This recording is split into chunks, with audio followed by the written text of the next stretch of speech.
이번 한 주는 날씨가 좀 많이 추웠습니다. 앞으로도 한 3주간은 추위가 계속된다고 하는데 모두 이 환절기 또 이 추운 날씨에 건강 조심하시고 또 안전운전 할 수 있게 되기를 바랍니다. 여러분들 혹시 데자뷰라고 들어보셨습니까? 어떤 상황을 맞이하게 되었는데 낯설지 않는 느낌들, 예전에도 이와 똑같은 일이 있었는데 라고 생각되는 것, 그것이 이 데자뷰입니다. 그 상황을 꿈에서 보았거나 또는 지금과 똑같은 일을 경험한 적이 있다고 생각하는 것입니다. 그런데 이 데자뷰는 그저 한순간적인 상황이고 또 착각일 수 있지만 실제로 우리가 살아가는 삶 속에서도 이렇게 시간도 환경도 다르지만 비슷한 상황과 또 입장에 처할 때가 가끔씩 있습니다. 이 동일한 패턴의 경험들을 하게 된다는 것입니다. 오늘 본문에도 그런 모습을 보게 됩니다. 그런데 특별히 이 패턴이 신앙 안에서 일어나는 일들이기에 좀 더 신중히 이 일들을 살펴볼 필요가 있습니다. 또한 그런 상황 속에서 어떻게 반응하는가, 이것이 곧 그 사람의 인격이고 나아가 신앙 수준이 되기 때문입니다. 오늘 말씀을 통해서 우리는 이 반복되어지는 듯한 이 패턴의 상황 속에서 우리는 어떻게 해왔는가, 또 이럴 때 신앙인으로서 우리는 어떻게 해야 하는가, 이것에 대해서 함께 생각해 보며 신앙적으로 더욱 성숙해지고 하나님과 더 가까워지는 그 길에 대해 더 고민해보고 또 나누어보는 그런 시간이 되기를 원합니다. 첫째, 하나님 이해할 수 없습니다. 지난 시간 우리는 야곱이 하나님의 명령을 따라서 베델로 올라가서 여호와께 제단을 쌓는 모습을 함께 보았습니다. 그는 이전 세겜에 머물면서 세상 가운데 안주했던 자신의 모습을 돌이키며 모든 더러운 것들을 버리고 정결케 함으로 베델로 올라갔습니다. 그리고 여호와께 제단을 쌓았습니다. 그러자 하나님께서는 다시 야곱에게 나타나셔서 그에게 복을 주시고 약속의 말씀을 새롭게 하시며 이스라엘이라는 새 이름을 그에게 주셨습니다. 하나님 주신 땅에 어울리는 새 사람다운 이름으로 말입니다. 그런데 그렇게 하나님께 복받고 새 이름을 다시 받은 그에게는 어울리지 않을 것 같은 일이 오늘 본문에 일어나고 있는 것입니다. 첫째는 그의 가장 사랑하는 아내 라헬이 막내 아들을 낳다가 세상을 떠납니다. 그뿐만 아니라 또 그 뒤에는 그의 첫째 아들 르우벤이 소모이지만 야곱의 처인 비라와 동침하는 결코 있어서는 안 될 일이 또한 발생하고 있습니다. 하나님이 복을 주신다라고 말씀하신 이후에 일어나는 일치고는 너무 슬프고 황당한 일입니다. 왜 이런 일들이 야곱에게 일어나고 있는 걸까요? 세상에서는 인생사 세옹지마라고 해서 좋은 일 후에 나쁜 일이 있고 나쁜 일 후에 좋은 일이 일어나기도 한다는 말로 그들의 불행을 위로하기도 하지만 하나님이 세상의 주인임을 믿는 우리로서는 하나님이 복 주신다고 말씀하신 다음에 왜 이런 일이 일어나게 되고 일어나야 하는가라는 생각을 떨쳐버리기가 쉽지 않습니다. 하나님이 복 주신다고 말씀하셨기 때문입니다. 그 이유를 명쾌하게 찾아서 대답하기는 쉽지 않습니다. 삶과 죽음의 문제는 오로지 하나님만 아시기 때문에 정확한 답을 찾기도 어렵습니다. 그러나 분명한 것 하나는 누구에게도 죽음은 예외가 아니라는 것입니다. 그 죽음이 누군가에게는 천천히 또 누군가에게는 갑작스럽게 찾아오기도 하지만 결국 모든 이들은 이 죽음이라는 문제 앞에 직면해야 된다는 것입니다. 오늘 이 창세기 35장 이 한 장 안에만 해도 이 죽음의 사건이 3번이나 등장합니다. 8절에 보면 리브가의 유모 드보라의 죽음이 나옵니다. 그리고 오늘 본문에 라헬의 죽음, 그리고 29절에 이삭의 죽음까지 연속해서 나오고 있는 것을 볼 수가 있습니다. 왜인지는 다 알 수 없지만 그럼에도 누구도 피해갈 수 없는 이 죽음 앞에서 우리는 겸손해질 수밖에 없음을 깨닫게 됩니다. 더구나 죽음이 모든 것의 끝이 아님을 알기에 더욱 우리는 겸손할 수밖에 없습니다. 그리고 그 이유를 생각해야 합니다. 하나님 앞에 서야 할 그날을 말입니다. 그것이 우리의 인생입니다. 라헬의 인생을 돌아보면 더욱 인생이 어떠한가를 새삼 생각하게 됩니다. 그녀는 아름다웠고 남편의 사랑을 독차지했지만 결혼 후 내내 그 투기심 때문에 언니 레아와 자식 낳기를 경쟁했고 아버지 라반을 떠나올 때 이 재물에 대한 미련을 버리지 못해서 드라빔을 훔쳐서 나왔습니다. 하지만 결국 두 번째 아들 베냐민을 얻기는 얻었으나 그 아들을 제대로 안아보지 못했고 드라빔을 훔쳤으나 아버지의 유산을 상속받지도 못하고 세상을 떠났습니다. 약속의 땅으로 왔으나 길가에 묻히고 맙니다. 그런 그녀에게 남은 것은 죽은 후에 비석 하나였습니다. 그것이 그녀의 인생이었습니다. 그런데 이와 다른 이야기가 본문에 또 하나 있습니다. 라헬은 그의 인생에 만족하지 못하여 그가 원하는 것을 가지기 위해 애썼으나 결국 얻지 못했지만 그 중에도 그런 와중에도 그 뜻을 이루는 분이 계셨다는 것입니다. 라헬은 세상을 떠났지만 그녀를 통해 이스라엘 12지파의 조상이 될 마지막 베냐민이 태어났습니다. 본문 23절에서 26절에 보면 성경에 처음으로 야곱의 12아들이 기록되어집니다.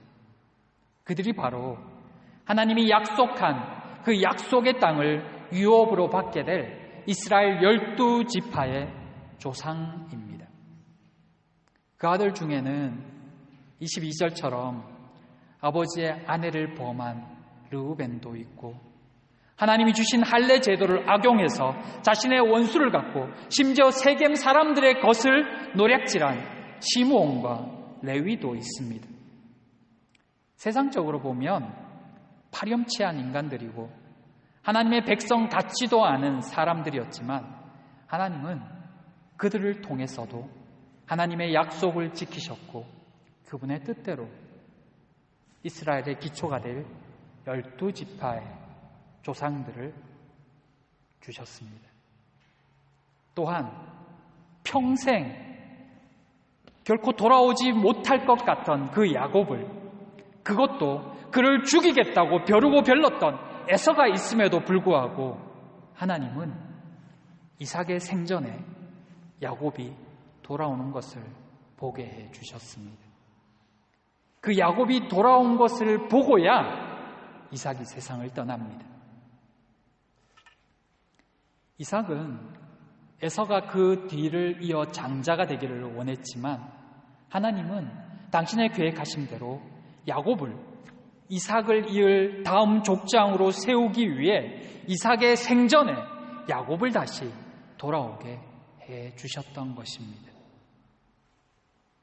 죽음이라는 인간은 도저히 거스를 수 없는 그 사건 앞에서 사람은 무기력하게 사라지지만 하나님은 그 일들 중에서도 하나님의 계획하신 대로 그 일들을 진행하고 계신 것입니다.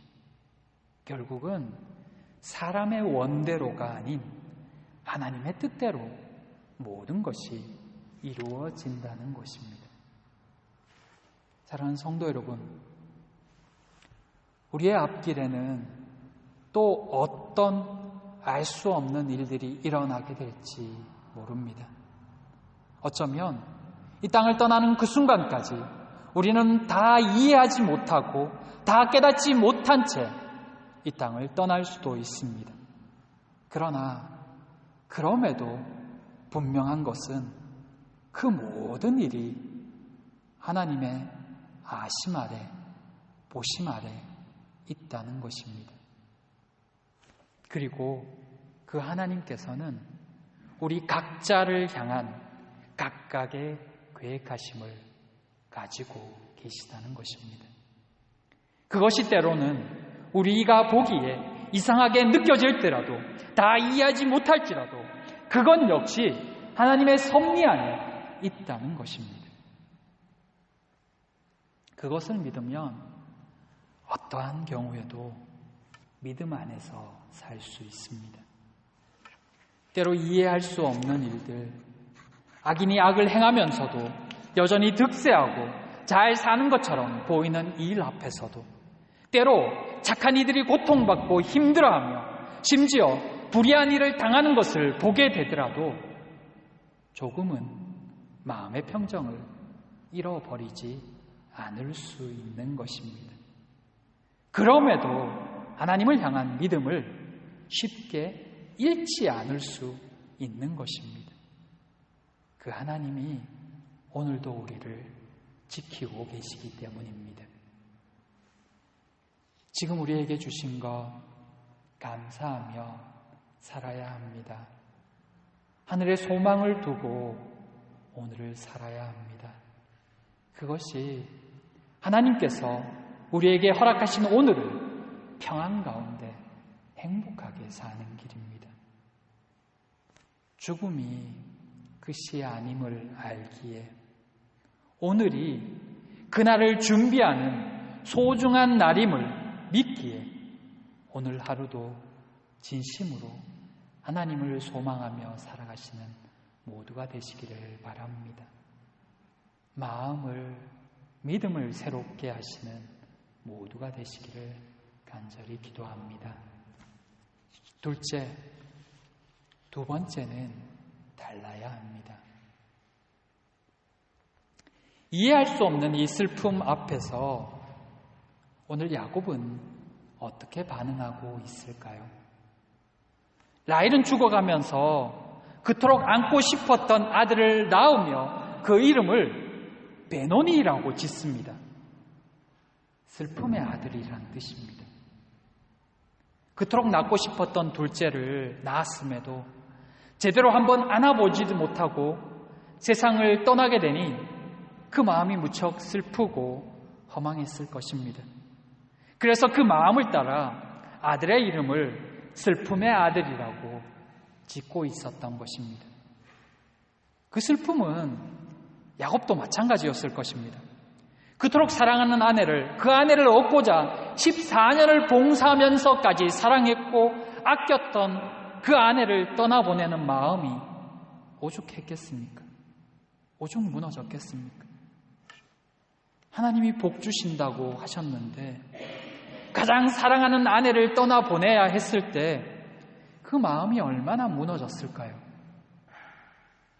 그런데 그는 그런 슬픔에도 불구하고 그 아들의 이름을 베노니에서 베냐민으로 바꾸고 있습니다. 베냐민은 오른손의 아들, 곧 능력과 기쁨의 아들이란 뜻입니다. 사랑하는 아내가 죽어서 큰 슬픔이었을 것이고 또 그 아들을 볼 때마다 아내가 생각나서 더 마음이 아팠을 것 같은데 어떻게 그 이름을 능력과 기쁨의 아들이라고 지을 수 있을까요? 그 슬픔 중에도 하나님의 인도하심을 보았고 경험했기에 그 선하심을 믿었던 것입니다.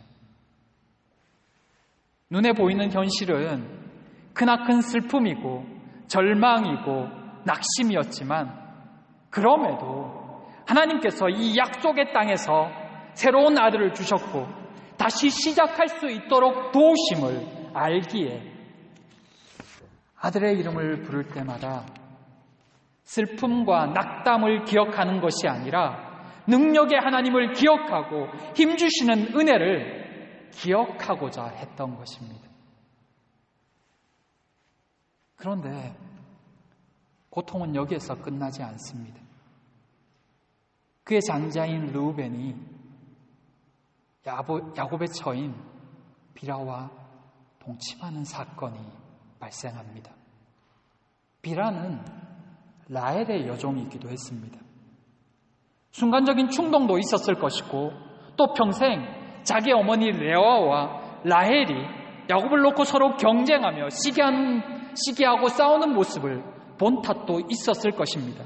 그러기에 라헬이 죽고 더 이상 비라를 도와줄 사람이 없다고 생각했을 때 레아의 분풀이를 해줄 마음이 함께 있었는지도 모릅니다. 그 사정이야 어찌 되었건 이 사건은 야곱에게 굉장히 큰 충격과 수치의 사건이었을 것입니다. 그런데 그것에 대한 야곱의 반응은 22절에서 보듯이 이스라엘이 이를 들었더라 였습니다. 그 말은 그가 아무 반응도 하지 않았다는 것입니다. 분명히 이 불같이 화를 내야 될 사건인데 야곱, 즉 이스라엘은 이 사건 앞에서 잠잠하고 있었던 것입니다. 이 비슷한 모습은 사실 앞에도 있습니다. 세겜이 외동딸 디나를 범했다는 소식을 들었을 때도 그는 잠잠했습니다. 하지만 그때는 아들들이 돌아올 때까지 기다린 것이었습니다. 힘이 없었기 때문에 그 당시에는 그가 할 수 있는 일이 없었기 때문에 아들들과 함께 이 일에 대해 대책을 세우려고 그래서 기다렸던 것입니다. 그러나 지금은 사정이 좀 다릅니다. 자신의 아들이 그것도 장자가 하지 말아야 할 짓을 저지른 것입니다. 분명히 불같이 화를 내어야 하는데 침묵하고 있는 것입니다. 왜일까요? 그리고 왜 하필 이때 그의 이름을 하나님이 주신 이스라엘이라고 부르고 있을까요? 그가 변했다는 것입니다. 예전과 다르게 반응하기 시작했다는 것입니다. 은혜 뒤에 불행한 사건이 일어난 적은 이미 앞에도 있었습니다.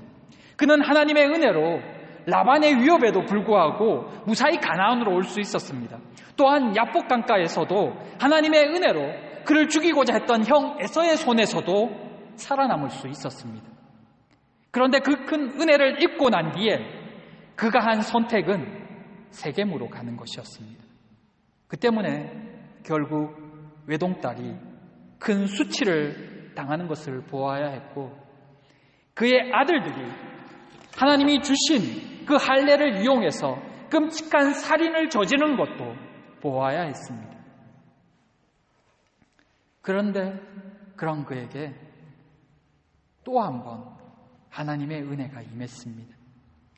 베델로 부르셨고 그곳에서 다시 복을 주시며 그에게 약속의 말씀과 새 이름을 주신 것입니다. 그리고 새롭게 시작할 수 있도록 기회를 주신 것입니다. 그 후에 다시 고통이 찾아온 것입니다. 이전 같으면 이 낙심할 만한 상황에서 두려워 떨고 분노할 만한 사건에서 분노했을 텐데, 그런데 이제는 그렇게 하지 않는 것입니다. 사랑하는 아내의 죽음 앞에서도 하나님의 은혜와 도우심을 잊지 않고 아들의 이름을 슬픔이 아닌 오른손의 아들, 능력의 아들로 고칩니다. 장자 르우벤의 그 치욕적인 행위에도 두려워서의 침묵이 아니라 하나님의 뜻과 말씀을 기다리며 침묵합니다.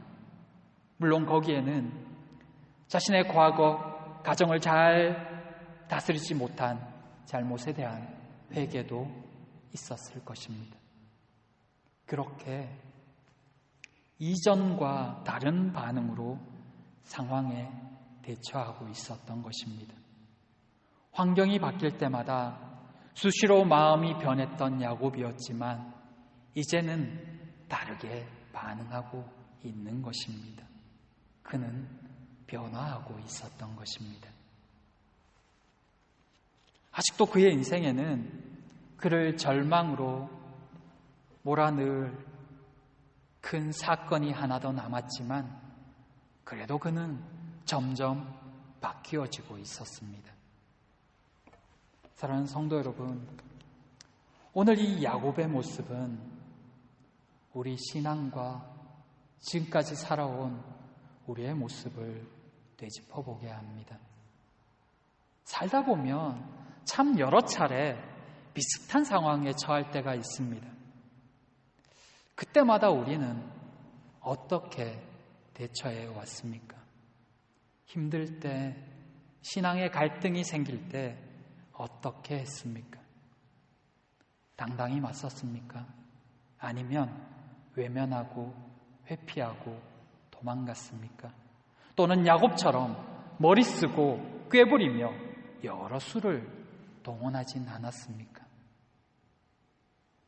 지금까지 신앙생활하면서 느낀 것은 이런 곤란하고 피하고 싶은 일들이 우리 인생에 단 한 번만 있지는 않다는 것입니다.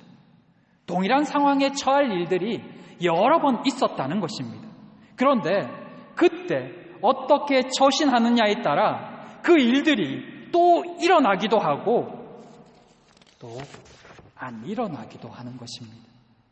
혹 같은 상황이 되어도 하나님 안에서 바르게 반응하면 그 다음에는 그 일은 더 이상 문제도 큰일도 되지 않는다는 것입니다.